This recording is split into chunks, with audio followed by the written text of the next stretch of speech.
Précédemment, dans l'aménagement du van, je recevais ma super batterie au lithium de 200 Ah d'Ultimatron France.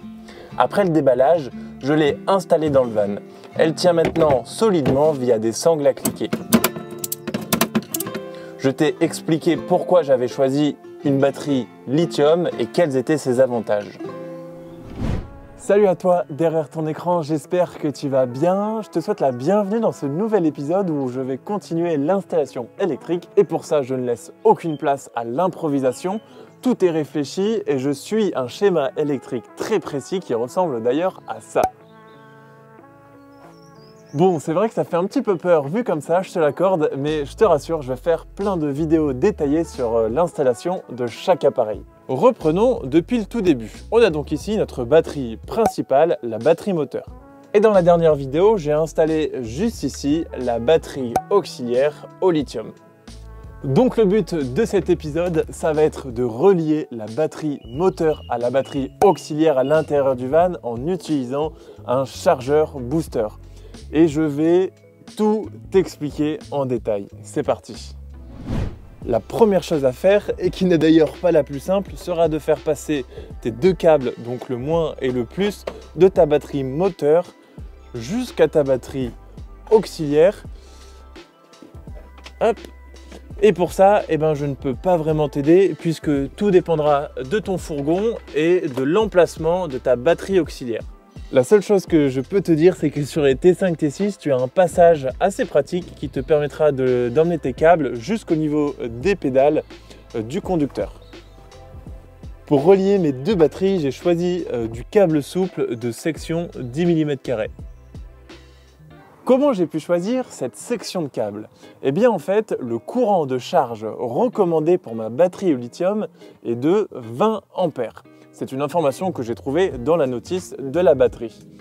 Et mon chargeur booster, je t'expliquerai un petit peu plus tard à quoi ça sert, lui ne pourra pas recharger au-dessus de 25 ampères. Donc en gros, le chargeur booster ne pompera jamais plus que 25 ampères dans la batterie moteur lorsque je vais rouler. Une autre information, la distance entre ma batterie moteur et la batterie auxiliaire est de 3 mètres environ, donc 6 mètres aller-retour. Et en reportant ces informations sur un site spécialisé que je te remettrai en description ou alors en utilisant les ABAC, on se retrouve donc bien avec une section de câble recommandée de 10 mm². Attention, beaucoup de personnes confondent la capacité d'une batterie en ampères-heure et l'intensité qui la traverse en ampères. Et du coup, ces personnes se retrouvent avec une section de câble de 35 voire 50 mm², ce qui est totalement aberrant. Donc voilà, renseigne-toi bien sur combien ta batterie pourra absorber, enfin sa capacité de recharge recommandée, ou alors, en l'occurrence, ton chargeur booster. Allez, assez parlé, j'ai qu'une seule hâte, c'est de passer à l'action. On va commencer par connecter le plus et le moins à la batterie moteur en utilisant des cosses de différents diamètres.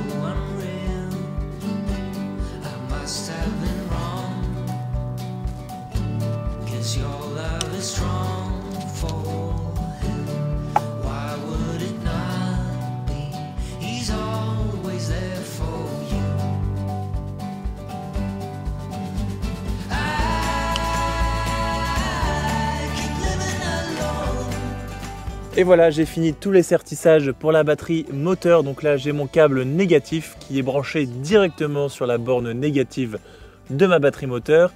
Alors que le câble positif, donc le fil rouge, lui n'est pas relié directement à la batterie. Il faut obligatoirement mettre un porte-fusible. Et ce porte-fusible doit être le plus proche possible de ta batterie. Donc c'est pour ça que j'en ai mis un juste là. Pour les branchements, là j'ai utilisé des cosses de taille M5 pour pas qu'il n'y ait trop de jeu dans le serrage. Ici sur la batterie, j'ai utilisé des cosses de taille M6. Le fusible ici, ce sera un fusible à lame je vais mettre un fusible de 30 ampères puisque mon chargeur booster n'absorbera pas plus de 25 ampères. Donc si jamais il y a une surintensité, voilà, ce sera le fusible qui cramera et pas mon chargeur booster. Au niveau du matériel que j'utilise, donc il y a de la gaine thermorétractable que j'ai acheté chez Leroy Merlin directement. Donc les différentes cosses sur Amazon et la pince pour sertir, une grosse pince, donc uniquement pour les grosses sections, donc 6 mm, 10 mm carrés. J'utilise cette grosse pince achetée sur Amazon également. Bon, voilà, je te mets le lien en description. Et maintenant, on va pouvoir continuer. On va retrouver à l'intérieur du van.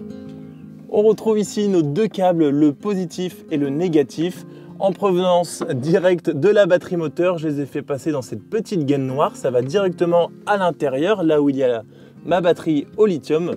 Pour le moment, ça ressort là-bas au fond. Ça me plaît pas beaucoup parce qu'il y aura d'autres gaines là-bas. Et comme tu peux le voir juste en dessous, il y aura suffisamment d'espace pour que les câbles passent et circulent. Looking back, eyes on the freeway, Bonnie and Clyde, a classic cliche. We're on the run, this is what we waited for. Oh, yeah. Take my hand, we'll make it somehow. We can't miss out. Revenons maintenant quelques instants, si tu le veux bien, sur le schéma électrique. Donc tout à l'heure, on a installé notre premier porte-fusible à côté de la batterie moteur. Et maintenant, on va devoir installer notre tout premier coupe-circuit. Ce coupe-circuit se situe donc sur le câble positif entre la batterie moteur et mon chargeur booster. Et le mettre à cet endroit-là me permettra, si besoin, d'isoler complètement donc, mon chargeur booster de la batterie moteur lorsque je vais rouler. À vrai dire, je ne sais pas si c'est vraiment nécessaire, mais voilà, j'ai quand même préféré en mettre un.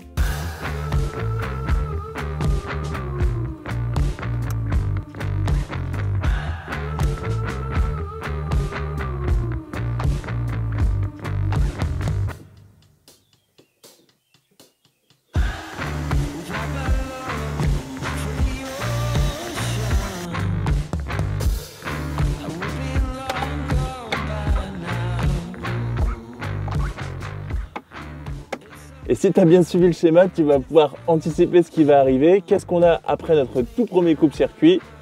Tadam, on a notre on a notre chargeur booster qui va venir hop, juste ici sur la paroi. Il est donc l'heure de t'expliquer ce qui est vraiment un chargeur booster.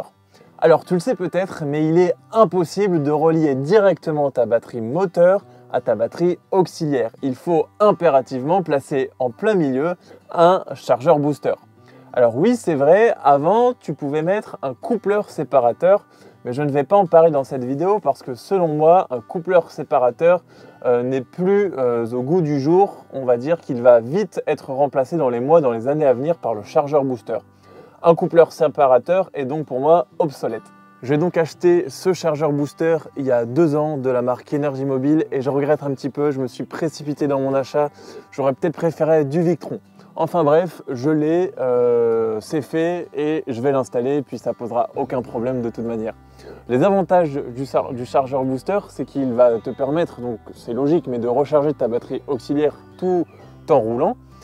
Mais surtout, il va adapter sa courbe de charge en fonction de ta batterie.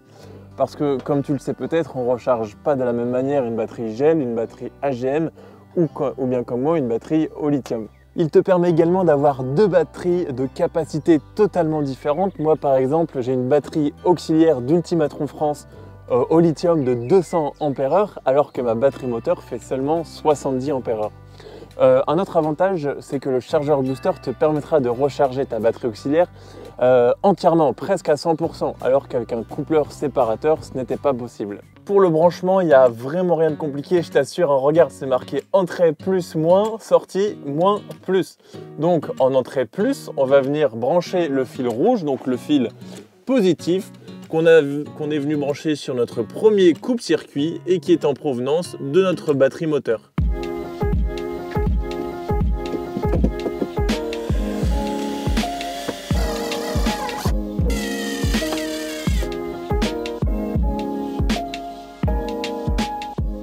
le négatif qui vient de ma batterie moteur, je le fais d'abord s'arrêter sur ma petite barrette de masse et de là, je vais le refaire repartir jusqu'à mon chargeur booster à l'entrée moins. Et pour ça, pour pas qu'il y ait trop de câbles, je vais le faire passer par en dessous, donc il va rentrer dans ce trou là et ressortir là-bas au fond.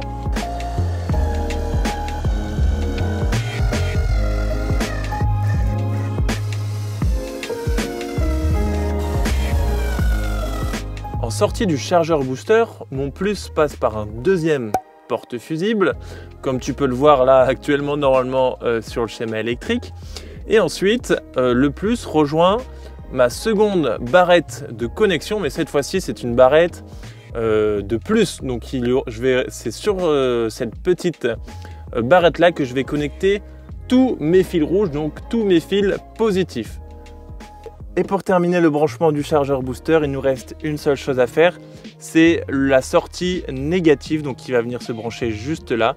Elle va passer là-bas en dessous et ensuite, comme tu l'auras deviné ou alors vu dans le schéma, ça va ressortir ici pour être branché sur ma barrette de masse.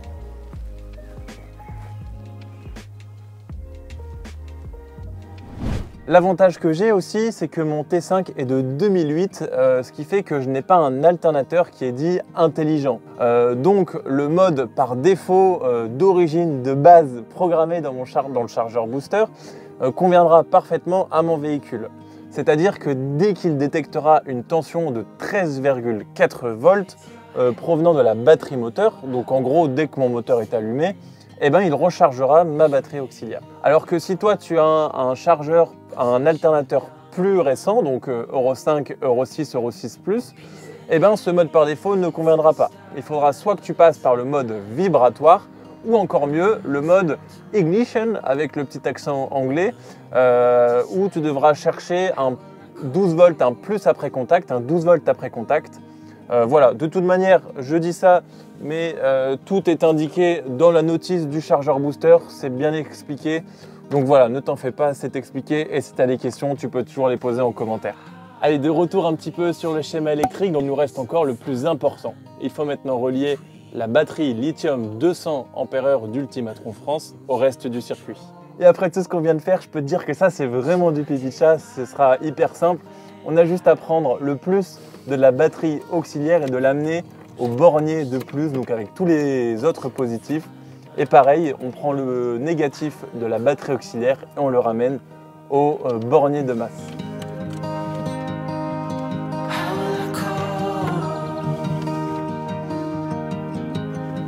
Donc ça, c'est le plus venant de la batterie lithium juste en dessous et ça, c'est le négatif.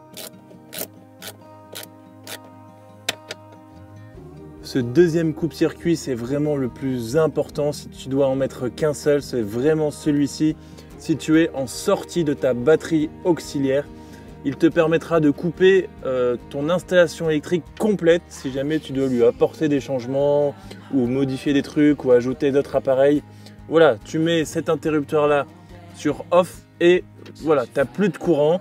Donc c'est vraiment super important celui-ci. Oh, ça y est, les câbles sont passés. On ne dirait pas comme ça, mais c'est quand même beaucoup de travail, surtout que je suis plié en 4 là-bas à l'intérieur du van.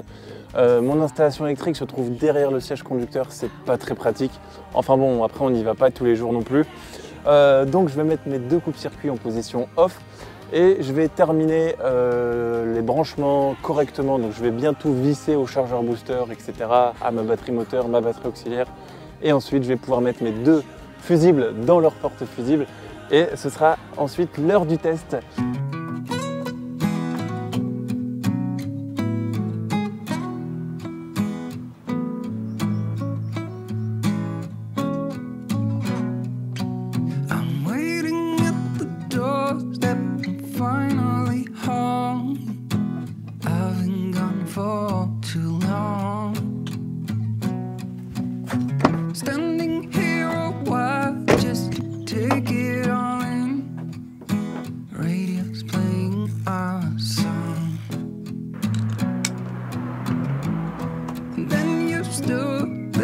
Smiling at me as so many times before.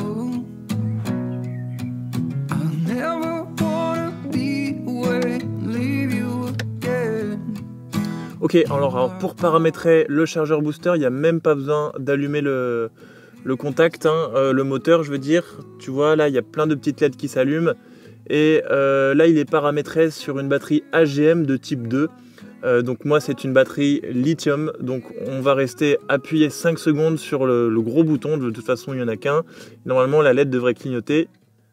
1, 2, 3, 4, 5. Voilà, là ça sur lithium, donc sur batterie plomb, AGM. Et je sais pas pourquoi ça s'est remis. Alors... on va réappuyer 5 secondes. Voilà, ça clignote. Hop, AGM.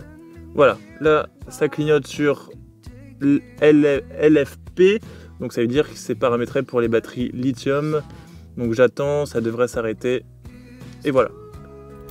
Maintenant, on va allumer le moteur.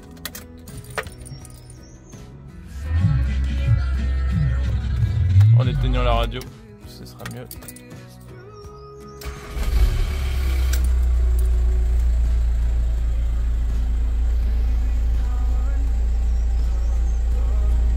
Alors, qu'est-ce qui se passe ici?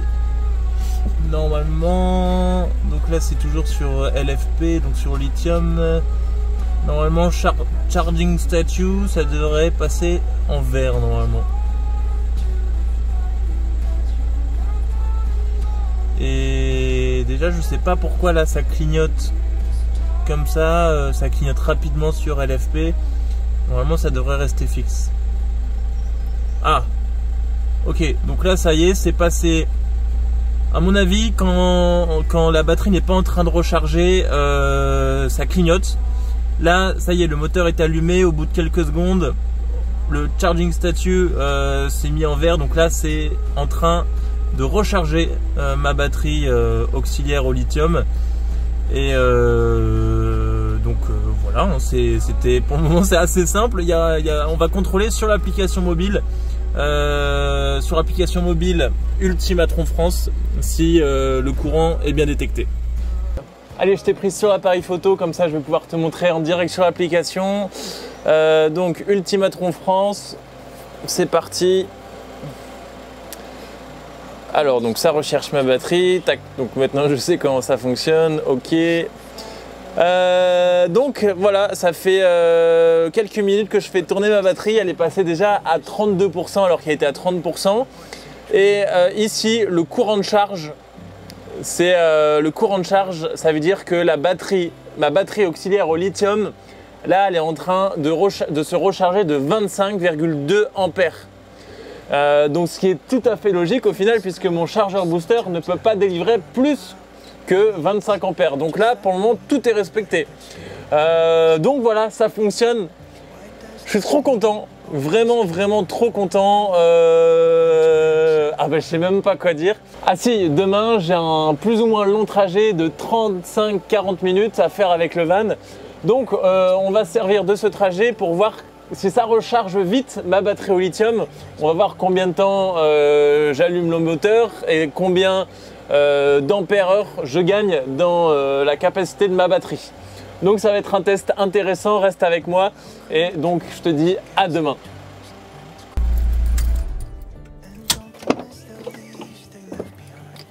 Bonjour à toi, j'espère que ça va.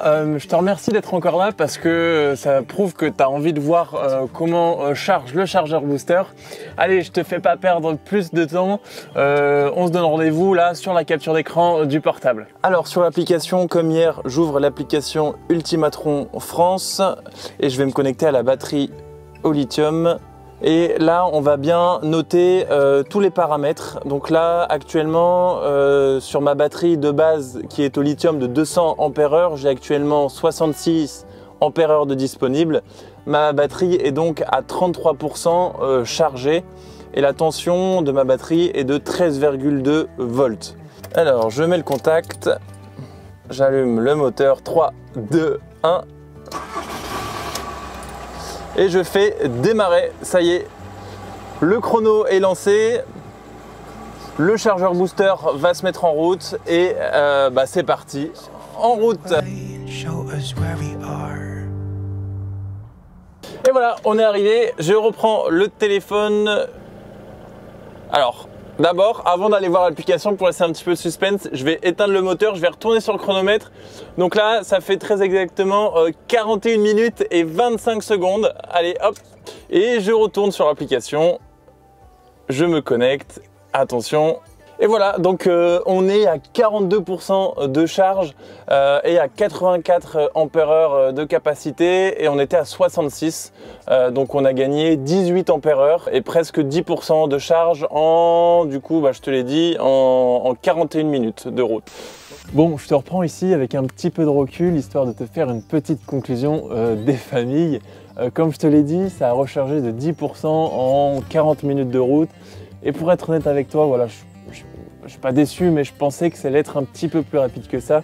Là, si je veux recharger entièrement ma batterie au lithium de 200 ampères-heure, va falloir quand même pas mal rouler. Voilà, bon, de toute façon, je vais compléter cette installation électrique avec un panneau solaire plus tard, histoire d'avoir un autre moyen de recharge en plus que celui de l'alternateur. Ce chargeur booster là, énergie mobile, le CB2512, possède une application mobile Bluetooth, histoire d'avoir accès à toutes les informations sur ton téléphone. Mais par contre, je te dis pas, elle est nulle de chez archi nulle. En fait, tout simplement, je n'ai jamais réussi à l'utiliser. Je n'arrive pas à... Voilà, en fait, je comprends rien, il n'y a aucune explication. Et rien que pour ça, j'aurais peut-être dû mettre quelques dizaines d'euros en plus pour partir sur un chargeur booster de la marque Victron Energy qui ont des applications mobiles vraiment au top et super fonctionnelles. En tout cas, l'application mobile d'Ultimatron France, donc dédiée à ma batterie auxiliaire au lithium, est vraiment géniale. Je suis super content, elle est ultra fluide, ultra précise. Franchement, je suis super satisfait et je dis pas ça parce que je propose les batteries d'Ultimatron à la vente, je dis ça vraiment parce que je le pense et voilà. Après, c'est sûr que si tu es intéressé par des batteries lithium d'Ultimatron France, que ce soit 100 ampères, 150 ou 200 ampères-heure, voilà, moi sache que j'en propose, j'ai accès à ces batteries à des prix professionnels, donc après je peux te les proposer à des prix super avantageux. Et je vais pas te mentir, ça m'aide un petit peu, en plus des petits revenus que je gagne sur YouTube, puisque maintenant je suis à 100% sur mon van. J'avais quitté mon CDI il y a quelques mois pour me consacrer à ce rêve. Si ça t'intéresse, n'hésite pas à m'envoyer un petit mail pour avoir plus d'informations, donc tout est affiché en description de toute manière. Et voilà, c'est la fin de cette vidéo, j'espère quand même qu'elle t'aura plu. Si tu as la moindre question sur l'installation, n'hésite pas à me poser la question en commentaire surtout, j'y répondrai rapidement. Dans le prochain épisode, on va installer un contrôleur de batterie, le BMW 712 Smart de chez Victron Energy cette fois-ci. Donc voilà, moi je te dis porte-toi bien et à bientôt pour de nouvelles aventures. Salut!